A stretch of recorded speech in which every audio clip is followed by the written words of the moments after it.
Nous restons toujours avec la constitution de Dieu pour le présidentiable, savoir que les éléments constitutifs de l'État viennent de Dieu, nous lui sommes euh, redevables. Il faut posséder le territoire, l'administration territoriale, la défense nationale, il faut y mettre sa demeure, c'est-à-dire le dialogue social, le développement plénier des populations, utiliser les ressources à faire un bon pays. Et il faut que le candidat soit un frère national, historique, économique, politique. Il maîtrise les rouages de l'histoire nationale. Maintenant, voilà les dispositions générales. Maintenant, les dispositions particulières, les qualifications du candidat présidentiable. Moïse dit, il ne doit pas avoir beaucoup de chevaux. Il ne faut pas compter sur l'armée pour aller au pouvoir ou rester au pouvoir. Ça donne ce qu'on appelle la durabilité autocratique. La durabilité autocratique où le pouvoir de monter au pouvoir devient le pouvoir de rester au pouvoir par l'armée. Moïse dit non. Ça, ce n'est pas de notre paix qui est aux cieux. Alors, j'ai compris que vous avez dit ça, c'est votre affaire. On verra. Deuxième condition. Nous sommes dans Deutéronome 17. Le verset 16, partie B dit, et qu'il ne ramène pas le peuple en Égypte pour avoir beaucoup de chevaux. Voilà, la Bible s'explique.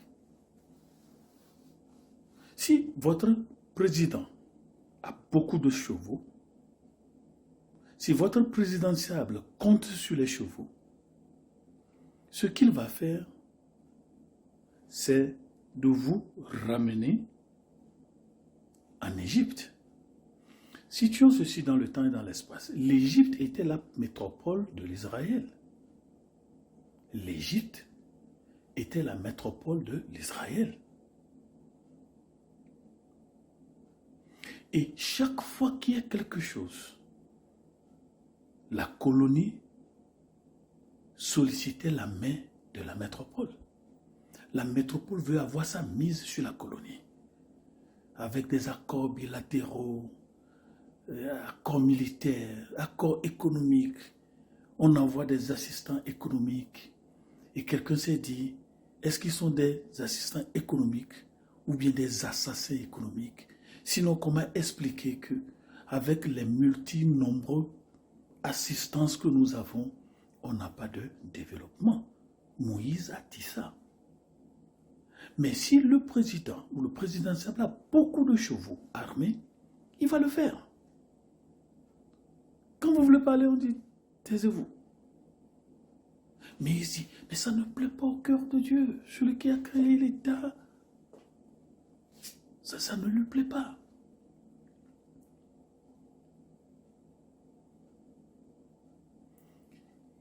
Il ne doit pas avoir beaucoup de chevaux, parce qu'il ne doit pas vous ramener en Égypte. L'Égypte, c'est le passé.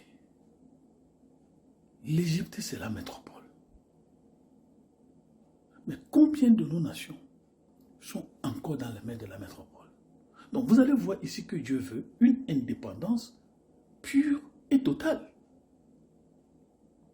On se traite d'égalité à égalité. Ils ont leur souveraineté, nous avons notre souveraineté. Mais est-ce que notre souveraineté est respectée?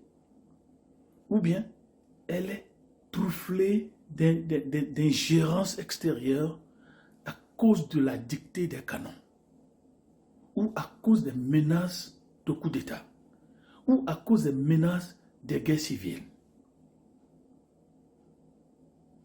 qui ne nous ramènent plus en Égypte.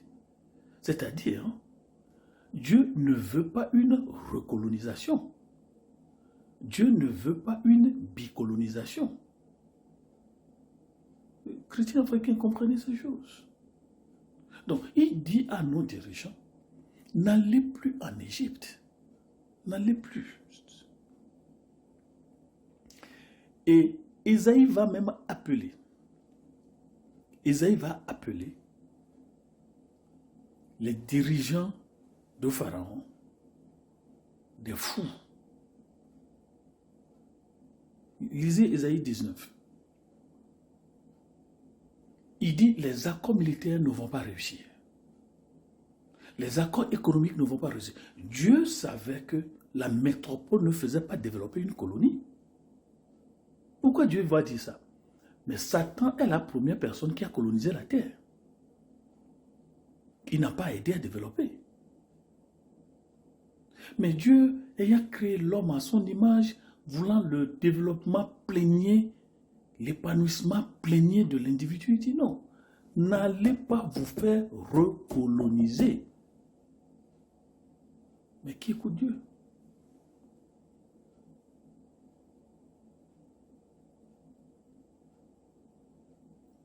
Voilà le danger des candidats ou d'avoir des candidats qui comptent sur l'armée.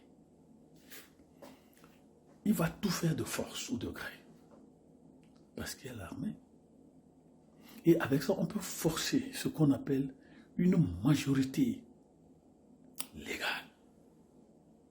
Et là, on oublie ce qu'on appelle la dictature de la minorité. On les écrase.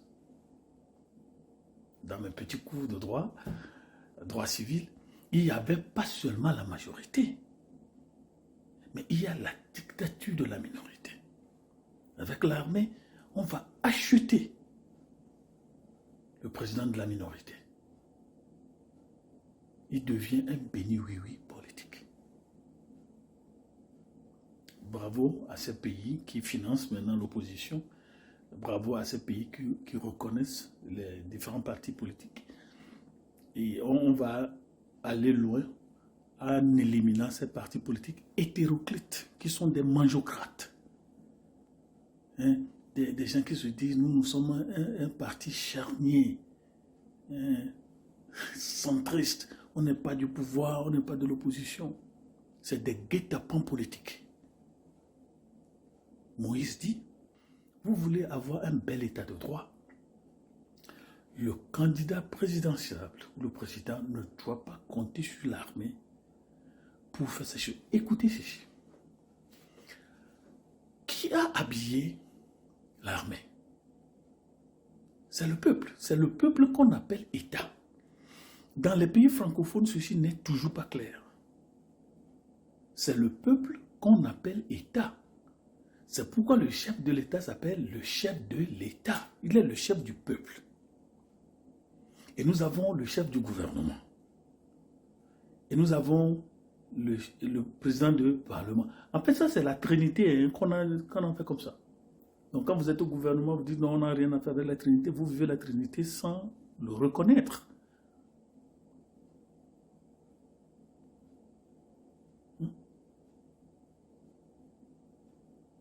Il ne doit pas avoir des chevaux. Beaucoup de chevaux.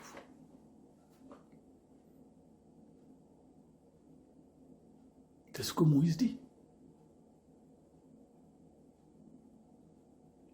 Il va faire sa tête. Il ne va pas écouter les gens. Confiant de la puissance militaire. Et Dieu dit, tout président qui ramène son pays en Égypte n'est pas son président. Il dit, vous ne retournerez plus par ce chemin-là. C'est-à-dire, Dieu ne veut plus voir de la colonisation sur la terre. Une fois, je peux tolérer, mais deux fois, jamais. Donc, la bicolonisation, la tricolonisation n'est pas biblique. Donc, Moïse, qui est né dans cet état colonial où ils étaient des esclaves à vie, qui sont nés esclaves, Ils ont vécu esclaves, ils ont épousé des esclaves, ils ont mis au monde des esclaves, qui vont grandir esclaves, qui vont épouser des esclaves, mettre au monde des esclaves, mourir esclaves, enterrer esclaves, laissant derrière eux des esclaves. Dieu dit, je ne veux pas. Ce n'est pas mon plan. Donc ceux qui disent, Dieu... Non, écoutez, à la prochaine.